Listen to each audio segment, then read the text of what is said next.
My plan suspends visas when we can't perform effective screening, and it puts forward a new ideological screening program to keep out people from our country who don't support our values. I'm calling it extreme vetting.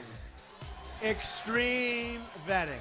It's called extreme vetting. Extreme vetting. I call it extreme vetting, right? Extreme vetting. I want extreme. It's going to be so tough. And if somebody comes in, that's fine, but they're going to be good. It's extreme. Breaking news, President Trump just followed through on that campaign promise. He just signed executive orders putting in place extreme vetting for visa and refugee applicants from terror hotspots. Another one to rebuild our armed forces. We've got all the details tonight. Welcome to Risk and Reward. I'm Liz McDonald in for Deirdre Bolton. The president just moments ago signing more executive orders, bringing the total to 6. And this is just the first week. I'm establishing new vetting measures to keep radical Islamic terrorists out of the United States of America.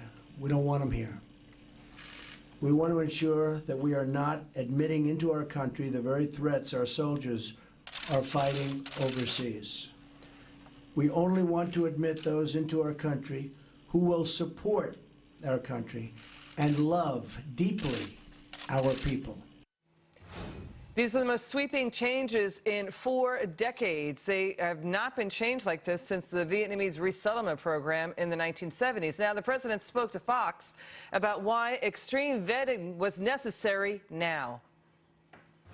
We're going to have extreme vetting. We're going to have extreme vetting for people coming into our country, and if we think there's a problem, it's not going to be so easy for people to come in anymore. We have evil that lurks around the corner without the uniforms.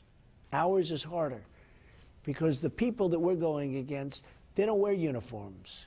They're sneaky, dirty rats, and they blow people up in a shopping center, and they blow people up in a church. These are bad people. When you're fighting Germany and they had their uniforms, and Japan and they had their uniforms, and they had their flags on the plane and the whole thing, we are fighting sneaky rats right now that are sick and demented, and we're going to win.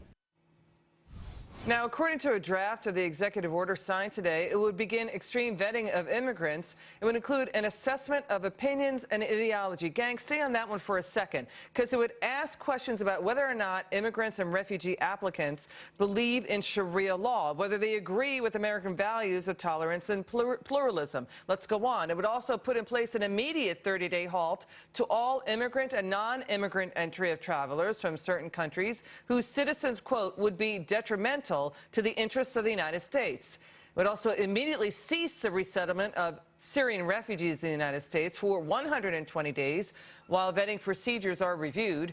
And once admission is restarted, annual refugee admissions from all countries would be cut basically about in half from the current authorized level of about 100,000 to 50,000. Let's bring in American Islamic Forum for Democracy leader, and he's the author of The Battle for the Soul of Islam, Zuhdi Jasser. Welcome, Zuhdi. What do you make of these executive orders? Well, they're long overdue, and he's following through on promises, Liz, of the campaign, as you showed.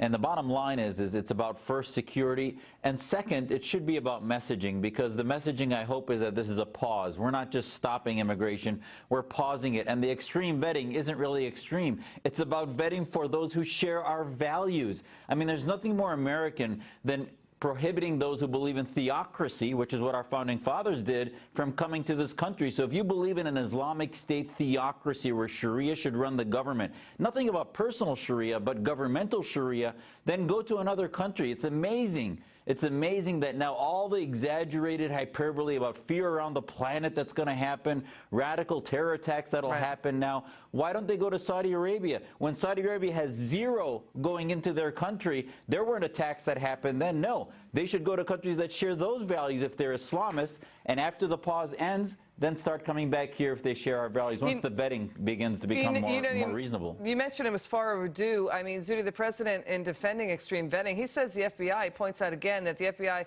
has more than 900 active investigations of terror cells here. What are your thoughts?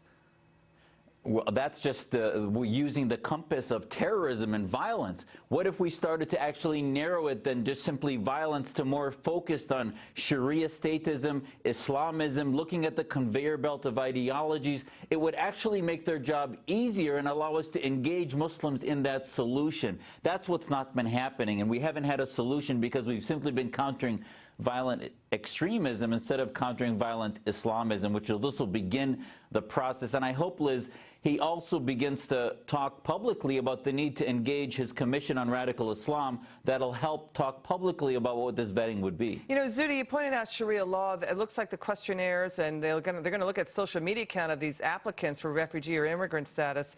They're going to ask if they agree with Sharia law. You pointed out that the president noted that he does want safe spaces for refugees to stay in their area of origin. I mean, is that doable? Obama didn't do it because he said it would take tens of thousands of military forces to defend these safe spaces. What are your thoughts?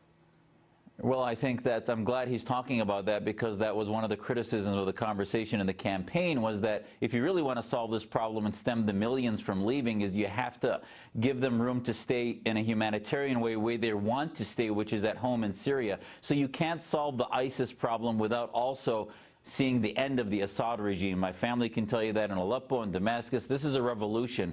And I don't know how he's going to do that. It'll be interesting to see what comes of the conversation with Putin this weekend, because Russia is intimately involved in propping up Assad.